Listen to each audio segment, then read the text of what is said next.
First of all, I want to thank you. Many of you were here for the celebration last week of my 10th anniversary as a sensei. I want to thank you for your generosity, your good fellowship, and for your faithfulness also to the Zendo. I thought on this, because of that occasion and on this last teisho of the season, I would get back to basics, and in particular the Noble Eightfold Path, which, as you probably know, is the fourth noble truth. You know that the Four Noble Truths, life is insufficient, inadequate somehow, and the suffering is caused by our clinging and grasping, and the way out of it is to stop clinging and grasping by means of the Noble Eightfold Path, which is the fourth truth. So that's what I'd like to just to review with you. Now, of course, you can find the Eightfold Path, look it up in all sorts of places.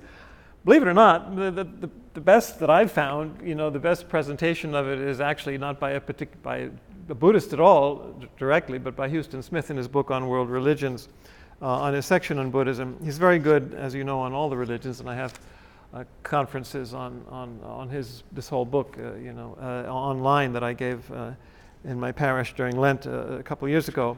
So I'd like to review the Eightfold Path, making reference to his insights and also to my yoga teacher's insights. Master Choa had, like Huston Smith, a great deal of insight into other traditions as well as yoga. He's introduced me to the Kabbalah. He's great insight into Christianity and the mysteries of Christianity, but then also into Buddhism as well. So I'll be referring to a couple of the insights that were streamed online. He's since passed, but they were streamed online during his group's celebration of the Vesak festival last month. That's the main Buddhist festival of the year, during usually the full moon of May or around that time, when the Buddha and his life and teaching are celebrated. So they'll be my main, as well as a couple of insights of my own. The main insight that I wanted to share that came to me the other day, the Eightfold Path is symbolized by a wheel, Dharmachakra. It's called the chakra, the wheel of the Dharma, and it looks like a steering wheel of a ship, with the 8 prongs, and it's circular. You can find it on flags. Bhutan, for example, has the Dharmachakra on its flag. And if you want to get a good view of one, it's right behind me. Don's beautiful incision of the Dharmachakra and the cross on the table behind me. And the point is that it's a wheel. And so I was thinking, the energy of the Eightfold Path can be presented as a succession, a circular progression. And that's what really made it just recently make a great deal of sense to me. Now, probably somebody's pointed this out in some circumstance over the centuries, but I never found that this is so. As it's coming from my own insight right now. But I do find it as a help because it itself is circular, and it's chakras. So we're going to go through the chakras in a circular way, like Kundalini, and see how they correspond. The other thing I was thinking too, in terms of becoming a sensei, one of the last things you do when you become a sensei in the tradition is that you actually very painstakingly create a circular graph, beginning with Shakyamuni, and then at slight intervals all the way around the circle, all the teachers from Shakyamuni all the way around to you, and your teacher and your grand teacher, and etc. So that's what I did, and it's a very beautiful exercise, and it's a gorgeous wheel, circular wheel when you do see it. So let's look at it from that point of view. Of that circular progression. Now, the first prong is called right views. Sometimes, and it's also referred to as right viewpoint or right perspective. It's that, starting here at the crown chakra, where you get the first, the kind of the overview of life, the perspective on life, that you need to make progress in the spiritual life. So, as both of those teachers point out, it's the Four Noble Truths to begin with. You realize that that's what life is. Yeah. But this is what you're starting from, though. It's only the start of the spiritual life. It's not that you have a great, deep, enlightened insight into these noble truths, that you're just starting with them. It's like a catechism. You don't really grasp it, but you just kind of memorize it, But that's what you start with. You try and form your attitude towards life, your basic perspective of life around that understanding. And Master Choa suggests that, that other things, the law of karma, that there are going to be consequences to everything you do or say. That there are opposites in reality, light and dark, and this is very Taoist actually, light and dark, and life and death, and all those things that there are the dualities that interact. That life is cycles. Look at the seasons. Tomorrow we have the summer solstice, and change. That life is impermanent. Life is change. And that you can begin to experience as soon as you begin to experience, you should be able to experience that.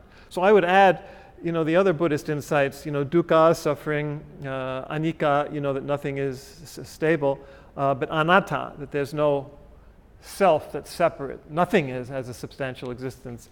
It's merely in itself. There's no separation, but everything is interrelated. You can start with that, accepting that insight, but you don't really experience it yet. That will come later on the other end of the wheel. But you do start with some basic insights. Our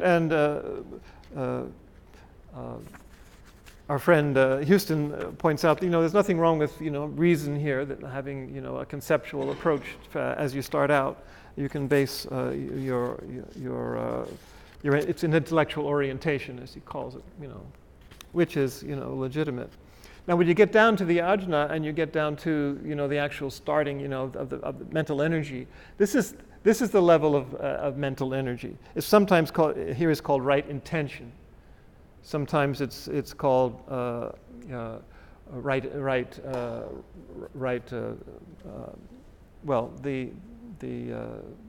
perspective that you have.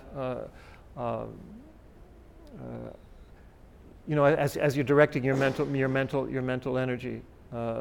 So it's your, you might say it's that laser-like intention that you have. It's not just pure intention in the Christian sense. So I'm doing this for the right reasons. It's not just selfish, but it's how you're focusing, your energy and your. It's like the purity of heart, if you will. In the Christian tradition, it's like. Single-mindedness, So you have to be dedicated to the Dharma, dedicated to your growth, and I would say having an attitude that is, how can I use my energy? How can I use my energy to enhance life? I would put it that way, to bring about the bodhisattva vow. How can I contribute to the enlightenment of all people, not just my own, but of course they're intertwined. You can't have your own without doing it to others, and vice versa. Or as Master Choa said, using the Hindu term ahimsa, not harming. You don't want to do anything that would harm someone else, but only to enhance life in the deepest sense. Which can sometimes be tricky, what does that actually mean? It can be severe sometimes, but to really enhance life for someone. So it's a level also of intention and intuition. How do you direct your mental energy? That single-mindedness, as Houston Smith points out. So you're going from the basic attitude towards the actual marshaling and direction of your mental energy and what your ideals are that you're trying to incarnate here, of enhancing life, bringing about enlightenment for yourself and others. So as you go down, you get, of course, to the throat chakra, and that's speech, right speech. Right speech is the third prong. And by the way, you say right thinking, right viewpoint, right intention, right speech. In his book Infinite Circle, talk about circles, my Dharma grandfather Bernie Glassman, commenting on this Eightfold Path, says, he keeps talking about right this, right that, right effort, as we'll see, right action. What do we mean, right? Well, you can say in accord with these basic principles that we've already outlined. But he has a very intuitive way of approaching it, and he says, in your actual life, it has to be spontaneous and intuitive. You don't sit down and figure out, oh, here I've got to do this.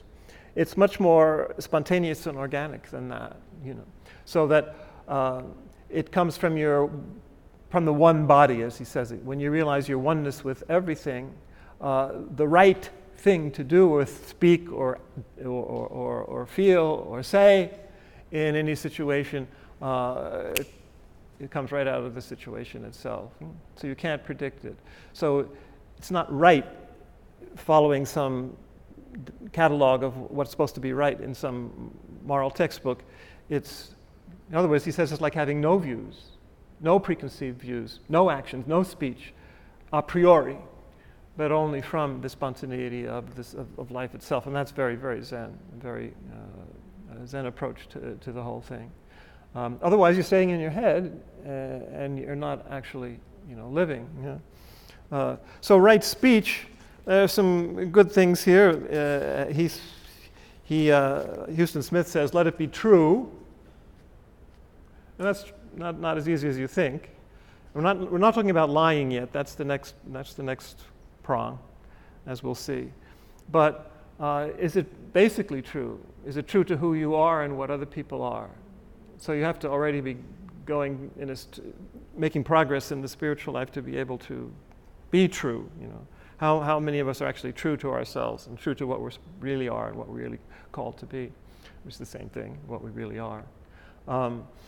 And treating others the same way. Their deepest identity, not harming, enhancing life, who they really are, enhancing that and calling it forth and making it bloom. By everything you say, no idle speech. Sounds like St. Paul, or what Jesus who said, you'll be judged on every idle word that comes out of your mouth.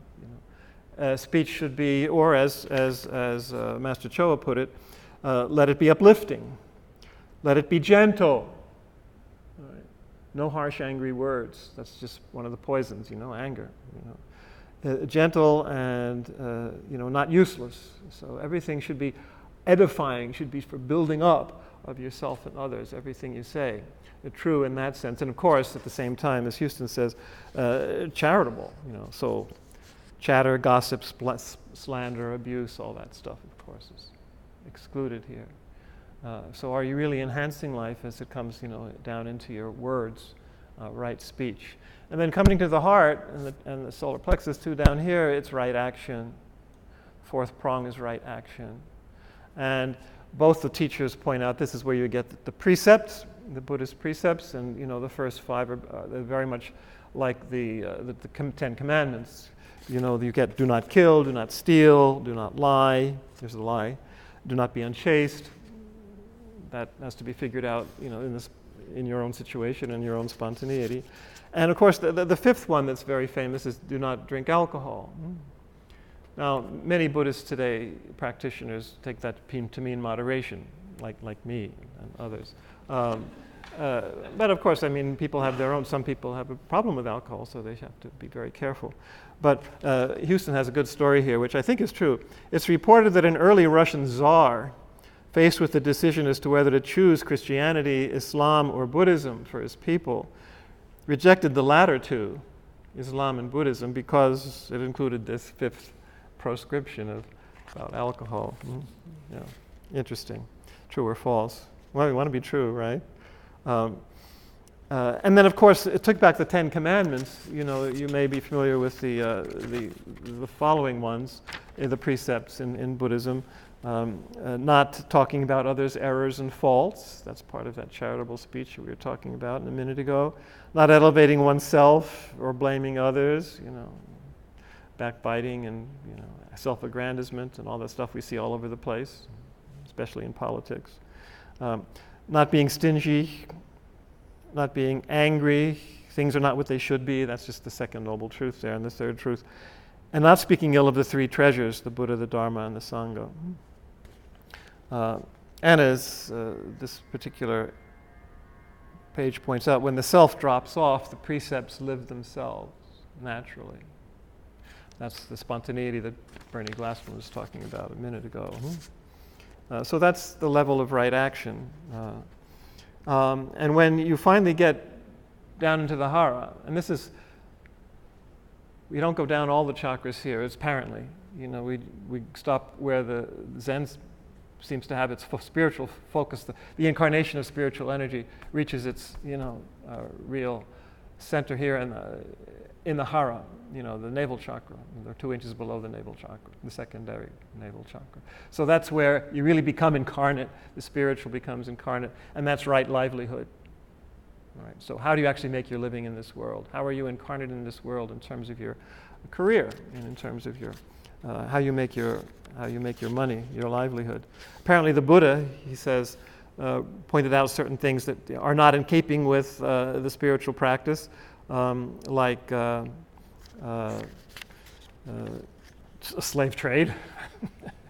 Well, there's a lot of human trafficking going on today too. Not to mention arms trafficking and all. These should be self-evident. He even included caravan trader.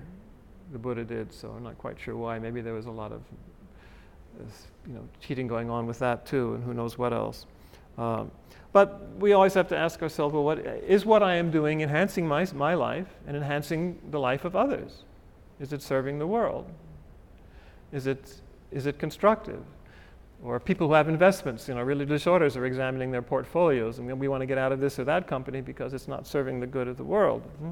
So we have to ask ourselves those questions. And anything, most any regular job can be a great service. If you're any simple job, it can be done in service. So it's not a question of finding some great heroic, lofty job, but just something that really corresponds to your own calling. Where your passion, your bliss, your passion meets the world's need, as was once was defined, what a vocation is. And Houston makes a very good point too. Especially today, we need to remind people that making a living is not living. If you're only concerned about making money and you spend 60 hours or 70 or 80 hours a week just making money so you can have a bigger bank account, when are you going to live? Your livelihood is not your life. It's just a container. It's not the life itself. So your livelihood is not your life unless it becomes, in fact, that enhancement of life. And then it is your life, but not just the making money part. It's your whole vocation. So we need to reflect on that. If you're not doing something like that, or you're doing a job you hate, get out of it if you can. Life's too short. Life and death are of supreme importance, so don't waste your time. So then we get back up to the heart level. Right effort, right effort is, as Master Choa says, get rid of what's not useful, bring about the good, maintain what's helpful, clean house a little bit, make sure what your effort's directed to is actually, for the good, that you're envisioning. An interesting couple of points that Houston makes that are also part of the monastic rule, pretty much. I remember when I was a monk in the novitiate, the novice master said, as we were out on our walk one day, and we were going up this hill very slowly on a summer's day, and he said, "This is the monastic life. This is the spiritual life. You're slowly, with difficulty, making progress up the hill. It'll take a while." So that's true. And the other thing, and it's actually a quote that we have in our Carthusian statutes, if the bowstring is kept taut all the time, it will be ruined. So you can't have the kind of right effort. Right effort is not always intensely, focused. You have to relax. You're not going to have right effort unless it's relaxed, and you'll learn that. And that doesn't just mean, although it does, take a vacation, get your sleep every night, learn how to relax. But that itself becomes the practice, of course. Your whole life is your practice. And that kind of rhythm that kind of relaxation. You can bring that to everything you do. You don't have to be tense about anything at all, of course. Be focused, get that mental energy, keep the focus, but that doesn't have to be intense or laser in that sense, just pure. Be very simple. Doesn't have to be fraught or anything like that. So that's good to remember when you're talking about effort. It's not willpower so much as just flowing with the ideals, flowing with the energy as it matures and gets integrated.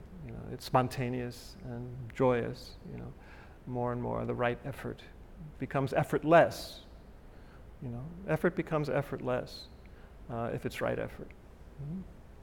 In the right context, in the right way. And the last two, we're going back up to here again, of mindfulness, this level of meditation. This is where the actual practice comes in. And to be mindful really of, and he quotes the Tibetan monks or the Thai monks who are just every small act. It's like the walking meditation. Every small thing, every slightest thing they do, they're fully there, fully present, fully focused, fully engaged. And what does that mean? Well, then you become aware of everything. You become more deeply aware of who you really are, what things really are, how we're all interrelated. We're getting to a level of achievement now, a level of enlightenment, just through the mindfulness that is the result of having gone through this wheel, turned the wheel down to integrate all these things. So, for example, he says, we really do realize that life is dukkha. We realize that every mental and physical state is in flux, that everything is changed. So it's not just a right viewpoint anymore, it's our actual experience that's been integrated into as we complete the wheel circle. We don't have how little control we have over this. And then especially above all, he suggests we realize that there's nobody behind all these mental states, the monkey mind, that it's just nothing. And our deeper self is the emptiness behind all that. And that's what finally brings us back up to the crown and samadhi and right concentration. This is the level of, as Master Choa puts it, of pure oneness. He calls it oneness, not just concentration or samadhi, but pure oneness. We become aware of our inner and outer breath and our mindfulness. We become aware of the phenomena and of our mind. And as he suggests also, we are aware of the whisper of the soul, he puts it, Master Cho, on this level of mindfulness, which then brings us into the silence and then back to the oneness, the emptiness, which is the fullness. And that, is finally enlightenment, the samadhi. That's where, in other words, that sense of greed, that sense of self, that sense of the suffering that's caused by clinging, the desire, the hatred, and the ignorance are all extinguished. So the three poisons go out. Nirvana means that, as you probably know. It means extinguishing. It just goes out. Those fires go out. And that's where the pure oneness, the pure joy, the pure silence, the pure emptiness is realized. So for me anyway, seeing it in that circular fashion, as a cycle of energy, the progression of the Eightfold Path, on that wheel, it brings it to life to me in a way that it never had before. And I can actually remember the sequence and remember the names and all of that through envisioning it that way. So I hope that's helpful to you as well. And may you continue your practice fruitfully.